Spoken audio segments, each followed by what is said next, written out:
হযরতে ফাতেমা যেদিন দুনিয়া থেকে বিদায় হয়ে যাবে, হিস্টোরিটা কেমন ছিল? নবীজি আমার তো আগেই বিদায় হয়ে গেছেন। যেদিন ফাতেমা বিদায় হয়ে যাবে, আর হযরতে আলীর সাথে রাত্রিবেলায় সেহরি খাইলেন রোজা রাখার জন্য। সেহরি খেয়েছেন, হযরতে আলী চলে গিয়েছেন আপনার মসজিদে নামাজের জন্য। আর হযরতে ফাতেমা ওই জায়নামাজের উপরে বসেই প্রতিদিন ইশরাকের নামাজ পড়ে তার উপরে তিনি বের হন। কিন্তু আজকে ইশরাকের নামাজ তিনি পড়লেন না, তিনি চলে গেলেন রান্নাঘরের ভিতরে। হযরতে হাসান আর হুসাইনের যতগুলি পোশাক ছিল সব পোশাকগুলো এক জায়গায় দিয়েছেন পরিষ্কার করার জন্য।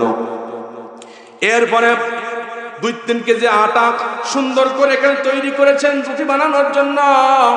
হযরতে আলী ফজরের নামাজ আদায় করে বাড়িতে এসে দেখে প্রতিদিন যেখানে ফাতেমাকে ইশরাকে জায়নামাজের মধ্যে পায়, ঘরের মধ্যে এসে দেখে জায়নামাজ পড়া, কিন্তু ফাতেমা নাই। খুঁজতে লাগলেন, খুঁজতে খুঁজতে রান্নাঘরের কাছে চলে গেলেন।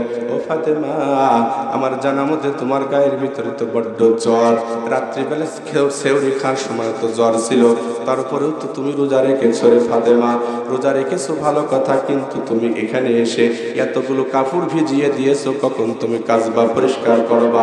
আবার এতগুলি রুটি খামিরা তৈরি করেছো, এত রুটি তুমি কখন তৈরি করবা? তুমি তো অসুস্থ, তোমার তো জ্বর চলে এসেছে। আমার ভাইরা, হযরতে ফাতেমা রাদিয়াল্লাহু তাআলা আনহাকে এই কথা যখন বললেন, ফাতেমা চোখে পানি রাখতে পারেন নাই, আধা করে চোখের পানি ছেড়ে দিয়ে ফাতেমা কাঁদতেছে। আলী জড়িয়ে ধরে বলে, ফাতেমা রে, কেন কাঁদতেছ রে ফাতেমা? আমি তোমাকে কোনোদিন সুখ দিতে পারি নাই। আমি আলী করিম, আল্লাহ তাআলা এবং আল্লাহর রাসূল দয়া করে মায়া করে তোমাকে আমার সাথে বিয়ে দিয়েছে। ইচ্ছা করলে তোমাকে বড়লোক ঘরের কাছে দিতে পারতাম না, বড়লোক ঘরের কারোর কাছে দেয় নাই, দয়া করে মায়া করে আমি আলীর সাথে বিয়ে দিল। ও ফাতেমা, তোমাকে আমি কোনোদিন কিছু ভালো মতো দিতে পারি নাই, এই জন্য বুঝি দুঃখ করে তুমি কাঁদতেছ। জ্বর গায়ে তোমার রুটি বানাতে হবে বলে তোমার মনে হয় কষ্ট হচ্ছে, তুমি কাঁদতেছ। ফাতেমা ডেকে বলে, না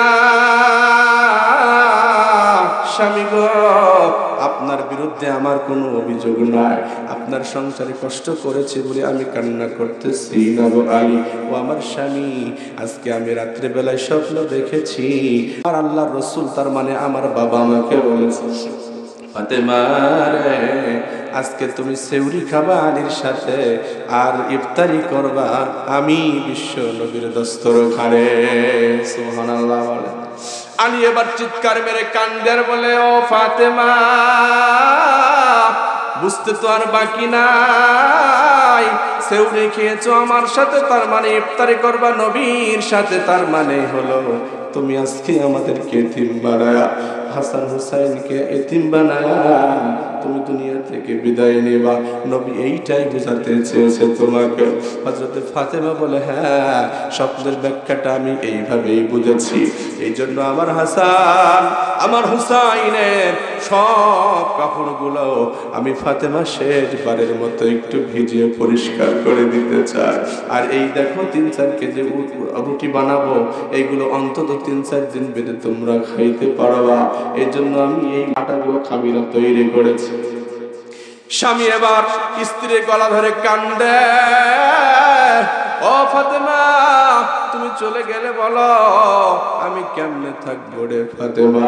হাসান হুসাইন কারে মা বলে ডাকবে রে ফাতেমা? মা এবং বাবা যখন কান্না করতেছে রান্নাঘরের ভিতরে, একটা দৌড় দিছে হাসান ফাতেমার কেজে, বলছে, মা গো মা, তোমরা দুজন কাঁদতেছো কেন বলো? বাবার চোখেও পানি, মা তোমার চোখেও পানি, কেন মা কাঁদতেছো বলো? বারবার যখন ডাকে হাসান আসে, হুসাইন আসে, আর মাকে যখন বিরক্ত করে, ফাতেমা বলে, ও হাসান হুসাইন, ডিস্টার্ব করিস না রে বাবা। মাঝে মাঝে হযরতে হাসান হুসাইন যখন হযরতে ফাতেমাকে একটু ডিস্টার্ব করতো, ফাতেমা বলতো, যা আমার কাছে ডিস্টার্ব করিস না, তোর নানা জানের কবরের কাছে চলে যা। সুবহানাল্লাহ।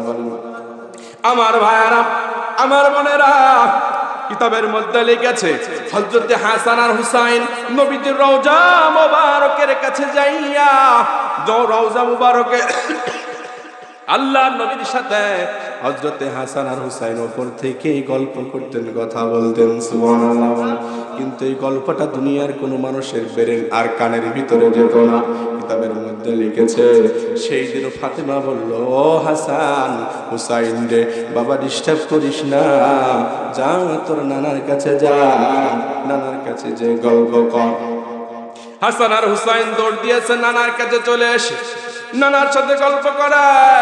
এবার আমার নবী, আপনার নবী, মায়ার নবী আমার ডেকে বলে, ওরে হাসান, ওরে হুসাইন, আমার কাছে থেকে সময় নষ্ট করার দরকার নাই, যা যা তোর মায়ের সাথে সময় দে, আজকে চলে গেলে মাকে আর দেখতে পাবি না।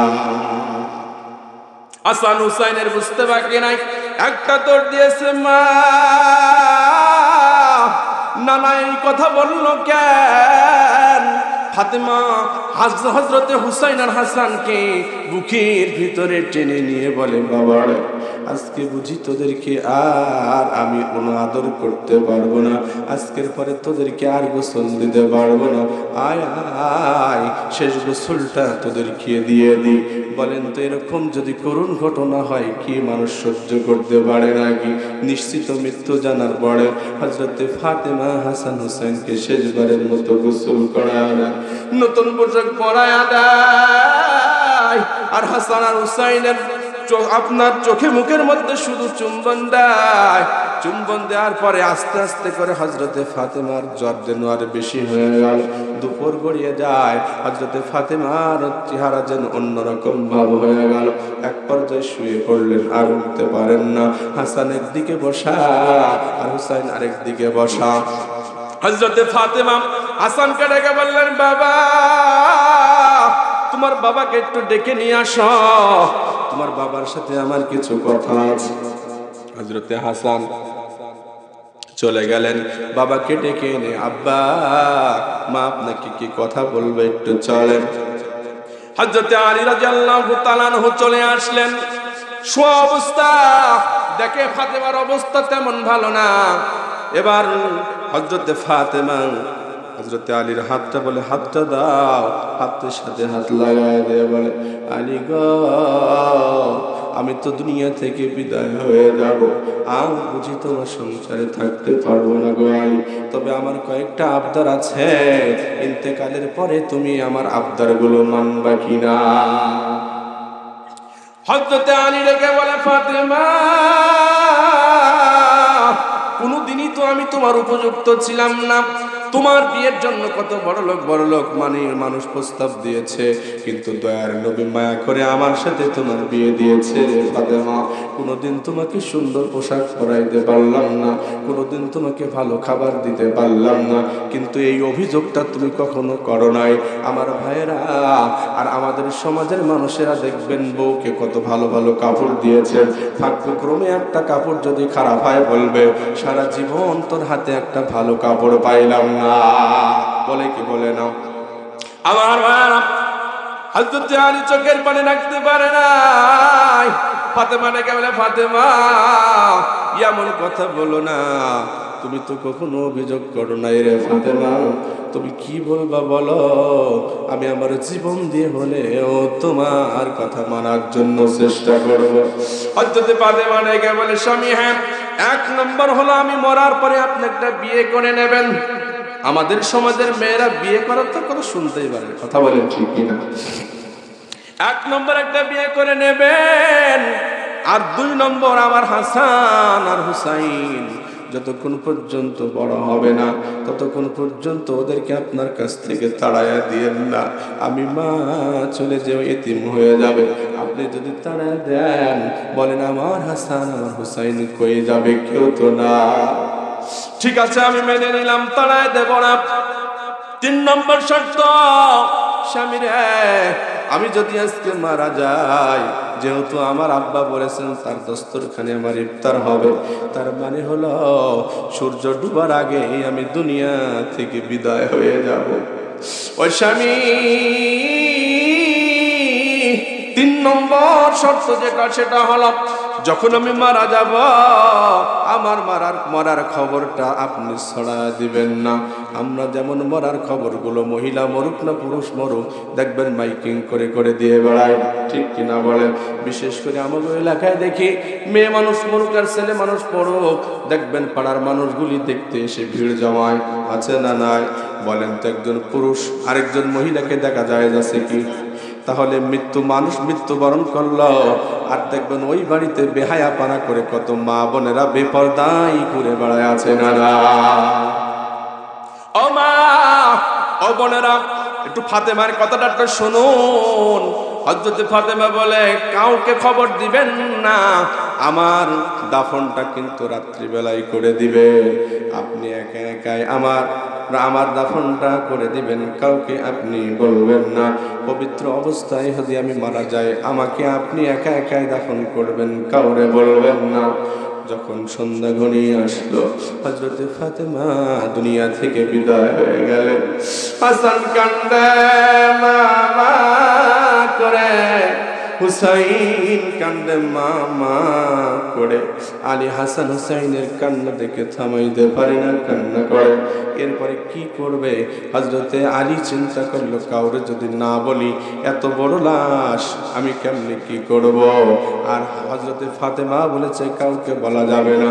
কাউকে না বলার কারণ হলো কেউ যদি আমাকে দেখে, যদি আমার লাশটা কেউ বহন করে নিয়ে যায়, আমার কাফনের ওপর থেকেও যদি কেউ দেখে তাহলে মানুষেরা বুঝবে ফাতেমা কেমন লম্বা ছিল, ফাতেমার শরীরটা কেমন মোটা ছিল না চিকন ছিল, কাফনের ওপর থেকে বোঝা যাবে কিনা। মৃত্যুর পরেও ফাতেমা এটা চায় নাই আমার লাশটা কেউ দেখুক আমি কতটা লম্বা, আমি কতটা মোটা না চিকন, আমার খাটিয়া কেউ বহন করুক আমি চাই না। কারণ খাটিয়া বহন করলে একজন পুরুষ মনে করবে ফাতেমা কতটা ওজন ছিল। এতটুকু ফাতেমা বরদাস্ত করতে পারে নাই। আর আমরা আমাদের চেহারা যত প্রদর্শনী করতে পারি তত ভালো লাগে, ঠিক কিনা বলেন? শ্যাম্পু কিনে আইনি, শ্যাম্পু করলাম কষ্ট করি, এ যদি পরপুরুষ নাই থাকবে তাহলে এটা সবই বৃথা। হ্যাঁ, 2000-3000 টাকা দিয়ে শাড়ি কিনলাম আর এটা যদি মানুষকে নাই দেখাইতে পারলাম তাহলে তো সবই বৃথা। কথা বলেন ঠিক কিনা? আমার হযরত আলী চিন্তায় পড়ে গেলেন, হাসানও ছোট হুসাইনও ছোট, সর্বোচ্চ নয় খাটিয়ার একদিকে আমি ধরবো আর সামনে কে ধরবে? অন্তত কবরস্থান পর্যন্ত তো নিয়ে যাওয়া লাগবে। গভীর রাত হয়ে যাচ্ছে, চিন্তায় টেনশনে পড়ে গেলেন। হঠাৎ করে আবু যার গেফারি হযরতে আলীর কাছে এসে উপস্থিত। ও আলী রে, চিন্তা করো না, ফাতেমার লাশটা বহন করার জন্য আমি চলে এসেছি। হযরতে আলী বলে, ভাই আবু যার, আমার ফাতেমা কাউকে তো বলতে বলে নাই, আমি তো কাউকে বলি না, তুমি কেমনে জানলা আমার ফাতেমা দুনিয়া থেকে বিদায় হয়ে গেছে? এবার হযরতে আবু জান চোখের পানি ছেড়ে দিয়ে বলে, ভাই আমি দুনিয়ার কোনো মানুষ কাছ থেকে খবর পাই নাই। রাত্রিবেলা যখন আমি ঘুমাতে যাই দেখলাম আমার নবী, তোমার নবী বিশ্ব নবী মুহাম্মদুর রাসূলুল্লাহ আমাকে ডাক দিয়ে বলে, আবু যার, আমার কলিজার টুকরা সন্তান ফাতেমা মারা গেছে রে। আর আমার আলী লাশটা সামনে করে নিয়ে চিন্তায় পড়ে গেছে। যারে যা, আমার ফাতেমাকে অন্তত শেষ বিদায়টা তুই আবু যারে দিয়ে দে। ও আলী, আমি এমনিতে আসি নাই, আমার নবী আমারে দাওয়াত দিয়ে পাঠাইছে, এই জন্য আমি এসেছি। ধর ধর, আর দেরি করিস না। ধরা হলো, কবরের কাছে নিয়ে যাওয়া হলো, কবর খনন করা হলো। আপনারা শুনেছেন হযরতে আবু যার গেফারি কবরের ভিতরে নাই মা বলতেছে, কবর খবরদার বিয়াদবি করবি না। জানোনি তোমার গর্ভের ভিতরে আজকে কারে রাখবো জানো? যিনি হচ্ছেন জান্নাতের যুবতীদের সর্দার হবে ফাতেমা। এই জান্নাতের সর্দারিনীকে তোমার গর্ভের ভিতরে রাখবো। ওরে মাটি কবর, খবরদার বিয়াদবি করবি না। তোর গর্ভে কারে রাখবো জানো? যুবকদের জান্নাতের সর্দার হাসান আর হুসাইনের মা জননীকে তোর গর্ভের ভিতরে রাখবো। জানো রে জানো, মাটি কার লাশটা তোর গর্ভের ভিতরে রাখবো। বিশ্ব নবী মুহাম্মদ রাসূলুল্লাহ সাল্লাল্লাহু আলাইহি ওয়াসাল্লামের কলিজার টুকরা সন্তান ফাতেমা রাদিয়াল্লাহু তাআলা আনহার লাশটা তোর গর্ভের ভিতরে রাখবো। খবরদার ও কবরের মাটি, খবরদার যেন তুই বেয়াদবি করিস না। ও মা বোন, আমরা কেমন হয়েছি? ফাতেমা এরকম এক মর্যাদাপূর্ণ মেয়ে হবার পরেও হযরত আবু জার যখন এই কথাগুলো বললেন, আপনার কবর থেকে আওয়াজ বেশি আসলো, আবু জার আমি এমন একটা কবর, এখানে কোনো নেতার পরিচয় চলবে না, এখানে কার মেয়ে, এখানে কার মা, কে এইটা চলবে না। যদি আমল ভালো করে নিয়ে আসে, আমি কবর রিয়াজুম মিন রাওযাতুম মিন রিয়াজিল জান্নাহ হয়ে যাব, জান্নাতের বাগান হয়ে যাব। জোরে বলা যাবে কি সুবহানাল্লাহ? ও আবু জার, আমল যদি না করো, যদি বেপরদায় বেড়ায়, স্বামীর কথা মতো চলে না, অন্য জায়গায় লাইন টানে আর চ্যাটিং এর মাধ্যমে পরকিয়া করে, এমন মেয়ে যদি আসে, হুফরাতুম মিন হুফারিন নার, আমি কবর জাহান্নামের অগ্নিকুণ্ড হয়ে যাব। সুতরাং কে মা, কোন হাসান হুসাইনের মা কিনা, আল্লাহর নবীর মেয়ে কিনা, আমি এইটা দেখব না, আমি দেখব কে কতটুকু আমল করেছে। এই জন্য আমার নবী বলেন, আল্লাহ পাক দুনিয়ার কোনো সম্পদ দেখবেন না, দেখবেন আমল। দুনিয়ার সুন্দর স্মার্টলি চেহারা দেখবেন না, দেখবেন হচ্ছে কে কতটা আল্লাহকে ভয় করে কবরের মধ্যে আসতে পেরেছে। হযরত ফাতেমাকে দাফন করা হলো। ও মা, ও বোন, এবার একটু চিন্তা করে দেখেন তো, ফাতেমা কোন জায়গায় আর আমি কোন জায়গায়? আমি বেপরদায় চলি, স্বামীর কথা মতো চলি না, 5 ওয়াক্ত নামাজও পড়ি না। এজন্য মা ও বোন আজ থেকে প্রতিজ্ঞা করেন, আর কোনোদিন স্বামীর বিরুদ্ধে কথা বলবো না, আর কোনোদিন নিজের চেহারাটাকে পরপুরুষকে দেখাবো না। আল্লাহর নবী বলেন, আমি যখন মিরাজে গেলাম, দেখলাম মা বোনরাই বেশি জাহান্নামের মধ্যে। শুধু তা না, আল্লাহ নবী বলেন, কিছু কিছু মেয়েদের স্তনের মধ্যে বর্ষি বাঁধাইয়া উপরের দিকে টাঙায় রাখা হয়েছে, কারোর আবার মাথাটা উপরের দিকে চুলগুলো বেঁধে রাখা হয়েছে, আবার এরকম কষ্ট দেওয়া হচ্ছে। তার মানে যারা নিজের শরীরকে প্রদর্শনী করেছে, নিজের চেহারাকে অন্য পুরুষের কাছে আপনার ড্রপ করে দিয়েছে, এই সমস্ত মেয়েদেরকে আল্লাহ তাআলা জাহান্নামের মধ্যে শাস্তির ব্যবস্থা করেছে। কথা বলেন ঠিক কিনা?